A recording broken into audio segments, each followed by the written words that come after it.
Welcome back to the Star Wars What If reaction. Today we're reacting to What If Mace Windu found Anakin on Tatooine, created by Fantasy Folklore. Be sure to check him out, links in the description, and I cannot wait to see what he's come up with for this What If, so let's jump right in.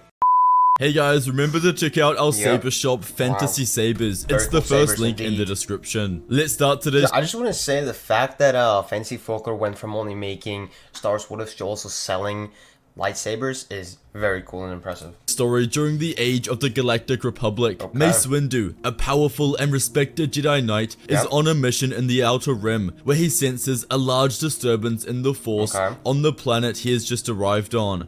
Tatooine. The Master follows the calls of the Force to a small pawn shop where he meets a young boy named Anakin. Through their first meeting, what time will this be, you know?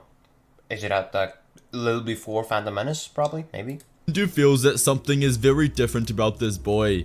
He smells the Force, but not in a way that a Jedi would, but more in a way that a Force object would. He's procured many children of the Force before, but this one was different. It's like a cave having a strong connection to the Force. The same atmosphere or smelling fresh grass. The boy is radiating with midichlorians. Windu knows that he has to have the boy tested to confirm his suspicions. After taking a blood sample discreetly, Mace discovers a midichlorian count of over 20,000, the highest ever recorded. He doesn't understand. How can someone have a count that quite literally exceeds Master Yoda, the most powerful Jedi of their era? Anakin must be a virgin in the Force. He needs to be trained. Windu is a Jedi who remains true to his principles. He understands that the boy is 9 years old and that he is too old to be trained. But he also understands that leaving a boy is around Phantom Menace with this potential is simply irresponsible. He thinks back to the children he heard of being trained around 100 years earlier when she was 8 years old, named Osha. The Master's mind was set. He had already grown some sort of attachment to this boy. Windu would take Anakin to Coruscant, where he would introduce him to the Council. As Windu takes Anakin back to Coruscant, Qui-Gon and Obi-Wan would enter the Tatooine system, following the same. Wow, okay, so it's actually while Phantom Menace is happening. This is now after the invasion of Naboo has begun, and Windu just, you know, went on a mission to Tatooine basically right before this. So that's very cool that this is like intertwined. Timeline as original. From the onset, Windu had much more sway over the Council as he was second in command to Yoda. If he gives his opinion on such a matter as this, then it is Actually, here's the problem. Since Obi-Wan and Qui-Gon enter Tatooine now, how the hell are they supposed to get off there with the Queen, since Anakin is not there to help them and all that? No?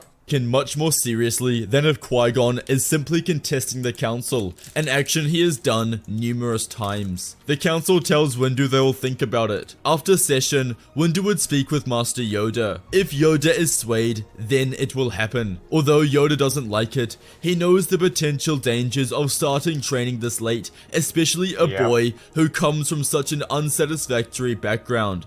But he trusts his friend and believes in his judgment.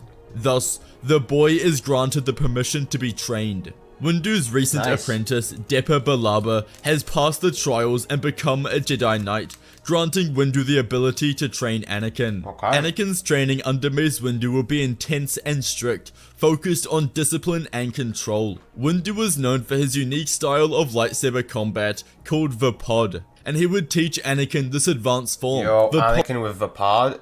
It's just very good because Mace Windu is also a very fitting character to train Anakin, as, you know, he uses the pod and all that, which he fuels darkness into the dueling and all that, so he kind of uses darkness as well, but he learns to control his darkness, and as we come to learn later, Anakin is going to have a lot of darkness in him, but he did not know how to use it, you know, in a good way, so now he's going to learn.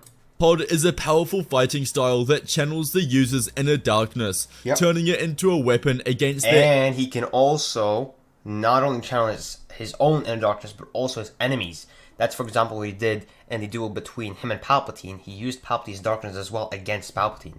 enemies without falling to the dark side. Anakin, under Windu's guidance, would learn to tap into his own anger and fear, but use them constructively instead of letting them control him. As a result, Anakin would become comfortable with the darker aspects of the Force, learning how to balance them with the light. Mace would sense Anakin's natural aggression and passion, and channel it into honing his skills, resulting in Anakin becoming one of the most formidable Jedi warriors of his time. Over time, Anakin would grow to respect Mace's wisdom and would adopt a more balanced approach to the Force, seeing it as a tool that requires both light and dark to be fully understood. Anakin would be chosen by a purple lightsaber crystal, like Mace's, symbolizing his balance between light and dark. Yo, we're getting like a Revan 2.0 here. As they fought through missions together during his training, Anakin would excel in the Vapod style, becoming known for his raw speed, power, and precision. However, this training would also make him more attuned to the dark side than any other Jedi, aware of its temptations, but this might also spark a problem, but since he's learning and he's learned how to control the darkness and all that, and he actually knows about it, it might not. You know? Believing he could control it through constant subtle manipulation. Anakin would grow to be a more confident and assertive Jedi, less conflicted about his emotions and more determined to find his own path, even if it meant bending the Jedi code. This unique balance would make him more powerful, respected, and feared. He's also not going to, I guess, be together with Padme in this timeline, so that's also going to most likely prevent him from being turned, you know?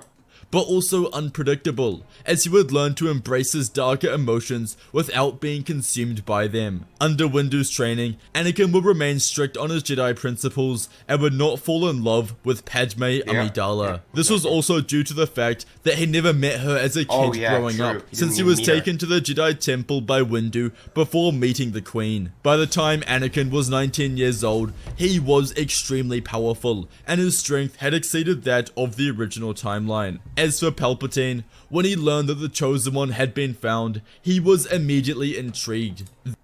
Hold up, so Palpatine just learned now? 10 years?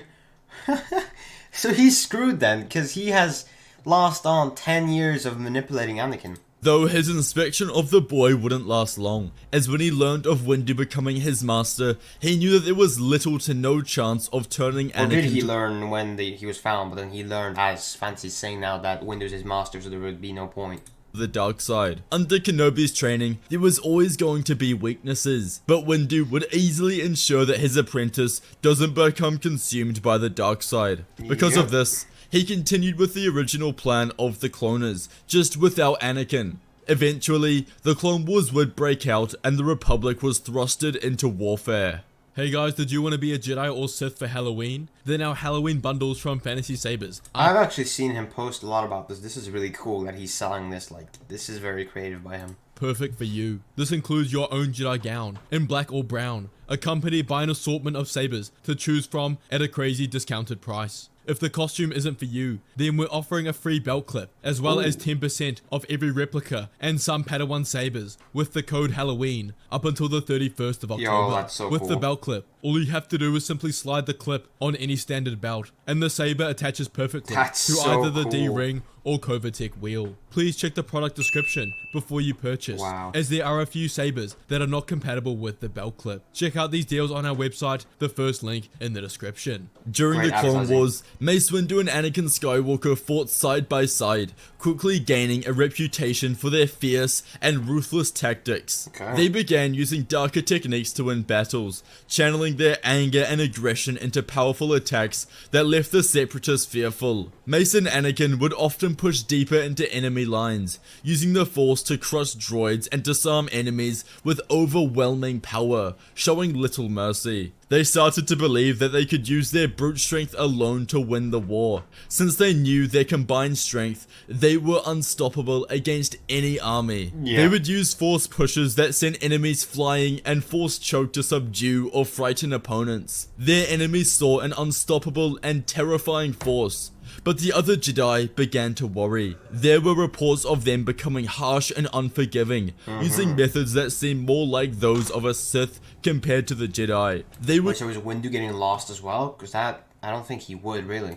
destroy entire battalions, not giving the Separatists a chance to surrender, and sometimes they would let their anger guide their actions. The Okay. Jedi Council became concerned, seeing how Mace and Anakin were allowing the darkness to take over, feeling that they were losing their way and breaking the Jedi code. Not good. Palpatine was watching and began to notice how their use of the dark side made them more effective in battle, and he decided to develop a plan. He saw an opportunity to twist their actions to his advantage, thinking he could use their growing darkness to turn them against the Jedi Order itself. The more Mace and Anakin relied on their dark techniques, the more they drifted away from the light, and the tension within the Jedi Order grew stronger. bad. This apparent separation from Anakin and Windu against the rest of the Order confused Windu, and he spoke to Yoda about this. He explained that he wasn't doing anything that he hadn't always done. Yoda had known for many decades that Windu held inherent darkness within him, similar to Skywalker,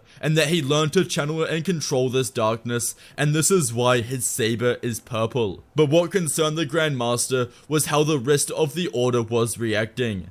It gave the impression that the Chosen One was using the dark side and being ruthless to people, but in doing this, he was becoming more powerful and more successful in battles. The largest voices from within the Order were coming from both masters and apprentices who had lost their teacher and students. If they were allowed to use the dark side like Anakin and Mace did for a quick and short-lasting burst in power, then perhaps their friends would still be alive. I see what Windu would absolutely rebut this and say that it is ridiculous, and even the notion that he and Anakin were being cruel on the battlefield. Even though Yoda believed Windu that the stories were being taken out of proportion, it didn't matter. What mattered was the message being spread around the Order. Because of this, he asked Windu to refrain from using his abilities until the drama stopped. This absolutely infuriated Windu, and he believed Yoda... It's interesting how in this timeline Windu and Yoda are arguing when they were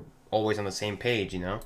was making a massive mistake, but he would obey the commands of his Grand Master. What followed was a string of losses for the Republic. Anakin and Windu first lost 2 battles in a row, and in the following week, Kenobi and his apprentice Ahsoka Tano lost the Battle of Ryloth. Skywalker in this time, like, Kenobi is taking Ahsoka. I like that. And Windu believed that they were being treated as children during a time of war, and the decisions from the council were costing the Republic millions of lives, just so they could keep their public image. Because of this, they discarded what Yoda wished, and in their next mission, they used their abilities to their maximum and completely destroyed their opponent, gaining the largest victory to date in the war. However, the consequences of doing this would be dire. Windu is summoned in front of the council. Yoda calmly explains to Windu that his use of the dark side, though controlled, is causing problems. He once again explains what he did in their previous conversation, that the other Jedi see Mace and Anakin using dark techniques and believe there is special treatment for them. Yoda warns that this is creating confusion and conflict among the What should we explain to the other Jedi though? Those two, they know how to control the darkness. They have a special ability to do it.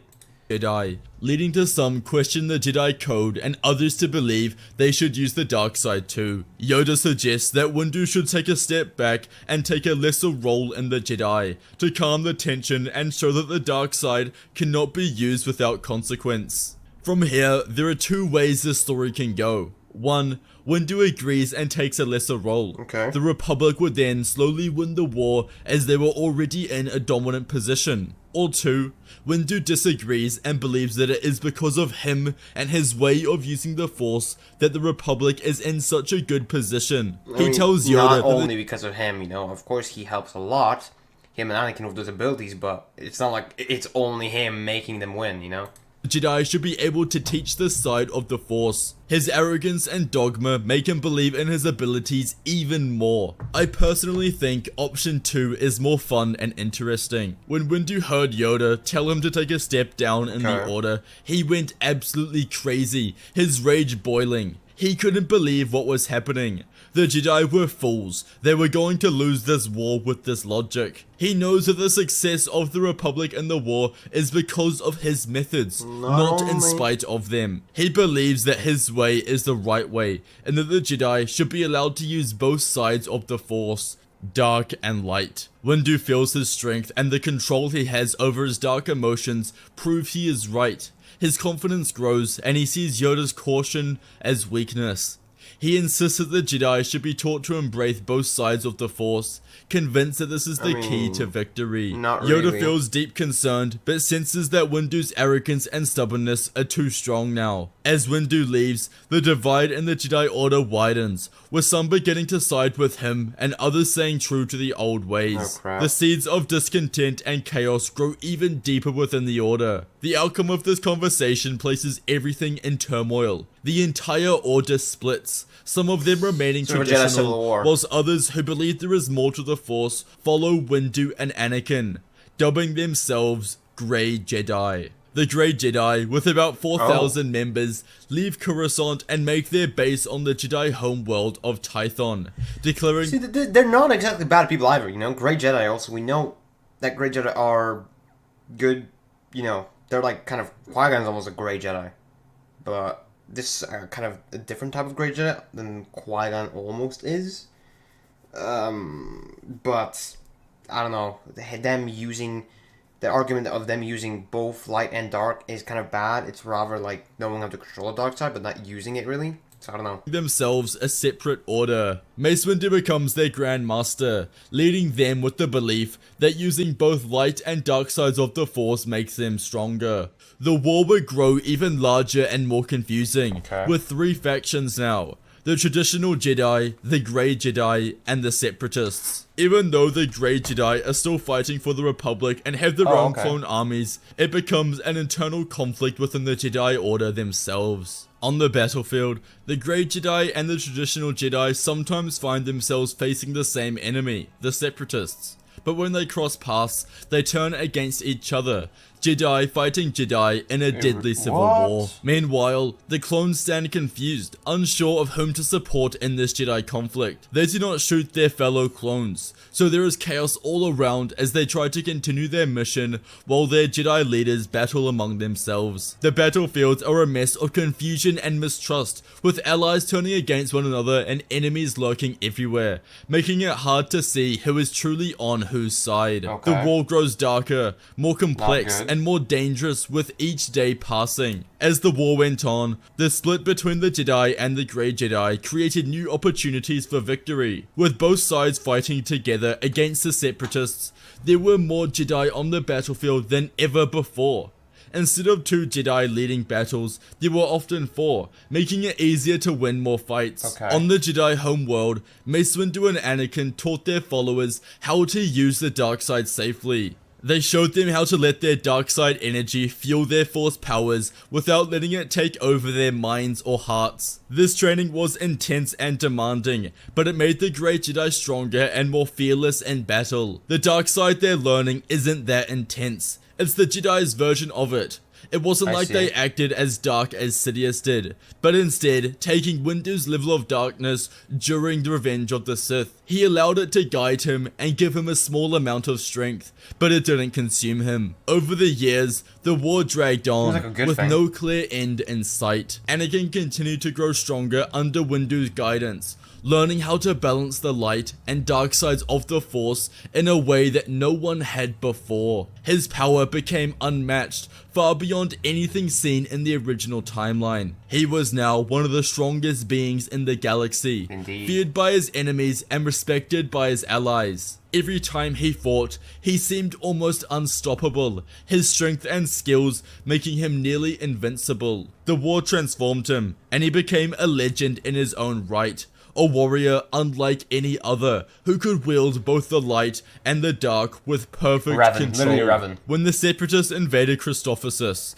Jedi and Grey Jedi were sent to defend. The battle began with intense fighting from both sides. Anakin and his apprentice, Barriss Offee, led the charge for the Grey Jedi, while Plo Koon and Obi-Wan attacked from the opposite side for the traditional Jedi. Each group fought fiercely through the defenses, cutting through droids and blasting their way towards the main control room. When they arrived, they found Count Dooku waiting, calmly commanding his troops. Without hesitation, they leaped into the fight. Dooku is gonna fucking die here. He's battling Anakin, but in this alternate universe, Obi-Wan, Plo Koon, Barriss Offee. Dooku, a master duelist, used their conflict against them, moving swiftly to avoid their strikes whilst letting the Jedi clash among themselves.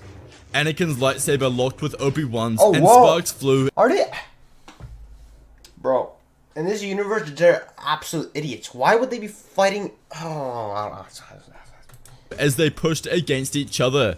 Meanwhile, Barriss, less experienced, lost her footing and stumbled, leaving herself open to Dooku's blade, but it barely missed. Anakin's heart jumped at the sight, and Obi-Wan seized the moment to reason with him, saying that they had to put aside their differences and focus on the real enemy. Though Anakin barely knew Obi-Wan, he understood the truth in his words. They had a common goal, defeating Dooku. Reluctantly, Anakin nodded, and they turned their attention to the Count. Now united, their attacks became coordinated, each move complementing the other. Plo Koon and Barriss kept Dooku distracted, while Anakin and Obi-Wan struck with all of their might. The combined strength of their efforts overwhelmed Dooku, who, despite his skill, could not keep up with the relentless attacks. Finally, with a final powerful blow, they managed to bring him down, ending his command over the Separatist forces on Christopherus. After Dooku fell, the room filled with a tense silence. Anakin, Obi-Wan, Plo Koon, and Barriss stood come on, they're gonna like, I don't know, become friends or something, please? there, unsure of what to do next. Obi-Wan was breathing heavily, and he tried to reason with Anakin. He spoke about how their conflict was tearing apart the Jedi and weakening them against their true enemies, the Sith and the Separatists. But Anakin was still fired up from the fight and pushed back. He argued that it was the Jedi who had forced them into the situation, refusing to see that there could be another way to use the Force. He blamed the Jedi for not allowing the Grey Jedi to truly be a part of their order, saying that everything that had happened was their fault. Plo was watching the exchange and felt a mixture of frustration and deep understanding. He didn't fully disagree with Anakin's words. What they had just experienced, fighting side by side against Dooku and winning, showed that they had to be stronger together and not apart. Plo suggested that maybe it was time to reconsider their positions and at least try to work together again. The two sides stared at each other, uncertain but not hostile. They agreed that they would speak to their masters about what had happened here. There was no promise of peace, but at least there was a chance for a conversation. Windu was uncertain about joining forces with the Jedi again. He believed his Grey Jedi was stronger because they embraced both the sides of the Force. But Yoda, seeing the greater threat, agreed to work together. He explained that their unity was needed to defeat the true enemy. Although Windu was still unsure, he trusted Yoda's wisdom and agreed to a temporary alliance. They hoped this would bring balance and end the war. With Dooku gone, the combined strength of the Jedi and Grey Jedi began to crush the Separatist forces. Battle after battle, the droid armies fell Nah, Kenobi with Shield looks so cool. Apart without their leaders. Soon, Grievous was hunted down and killed in combat, leaving the Separatists in complete chaos. Palpatine, seeing his plans unravel, was forced to step into the battlefield himself. This made him much more vulnerable, and although the Separatists would be able to win some battles with him on the field, he couldn't sustain this long term. He was only able to battle for a few days at a time, since people would notice that the Chancellor was disappearing so often. Things were not going well, and Palpatine didn't know what to do. He flew to Moonlist, where he joined a gigantic battle which was fierce and chaotic. Palpatine, alone and cornered, fought with desperation. His dark powers surged as he battled the remaining forces. He unleashed powerful force attacks and deadly lightsaber strikes, pushing back the remaining enemies. Just as it seemed like he might win, the tide began to turn. The Jedi and Grey Jedi arrived, their numbers and strength shifting the balance. Anakin, Windu, Obi-Wan, and Barriss charged into the fray, their lightsabers blazing with determination. The four of them moved in perfect coordination, each using their unique lightsaber skills to overwhelm Let's Palpatine. go. Windu's mastery of Vapod, Anakin's raw power, Obi-Wan's skill, and Barris's precision combined in a deadly dance. Palpatine struggled to keep up as the four Jedi closed in on him. Despite his best efforts, the relentless assault from all sides proved too much. They struck him down with a final powerful He's blow, dead. ending his dark reign and bringing peace to the galaxy. With Palpatine defeated and the Clone Wars finally over, the galaxy breathed a sigh of relief. The Jedi and Grey Jedi gathered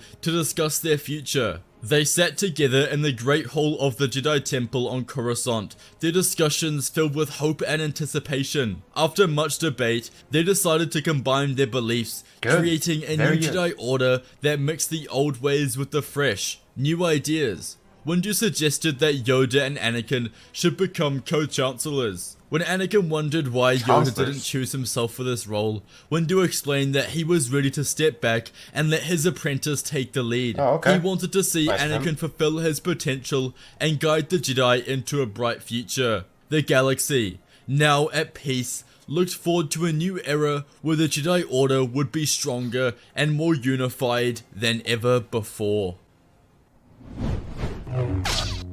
What a interesting timeline. Holy monkey.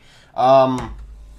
Honestly, I really like this What If for one reason, and that's because just so much happened here that I would not expect whatsoever. I mean, I did not expect Jedi Civil War. I did not expect Windu to Anakin to almost turn to the dark side. It's almost like he made us think that they would turn to the dark side, but then they actually didn't, which, wow, poetic. I mean, very good writing by Fantasy Folklore here. And then again, a nice ending, good ending in the story when it seemed hopeless, but then it turned back and it was a light side ending, which I really liked. So I will give this What If a 9 out of 10 because this was just very good writing, just top-notch story. 9 out of 10. Let me know what you guys would rate this What If out of 10. If you agree with my 9 out of 10 rating, or if you don't, and why. And yeah, that's it. 9 out of 10. Thanks for watching. If you enjoyed this reaction, make sure to go subscribe to Fantasy Folklore for more awesome What If content. And do not forget to subscribe to my channel, leave a like, and turn on those notifications so you never miss an upload. Remember, a new Star Wars What If reaction drops every single day. Join our Discord, the link's in the description. Also, if you want to support the channel and get exclusive perks, consider joining our Patreon. Huge thanks to all our amazing patrons for your support. I'd love to hear your thoughts on this video, so drop a comment with feedback or let me know which Star Wars What If I should react to next. Thanks again for watching. This is the way. May the Force be with you. Until then, I will see you next time. Hey, you didn't watch it? Well, check out the video on the left side of the screen, which is specifically recommended for you, or check out the playlist on the right of the screen, which contains similar videos to this one, made by me, of course. Hey, remember, subscribe.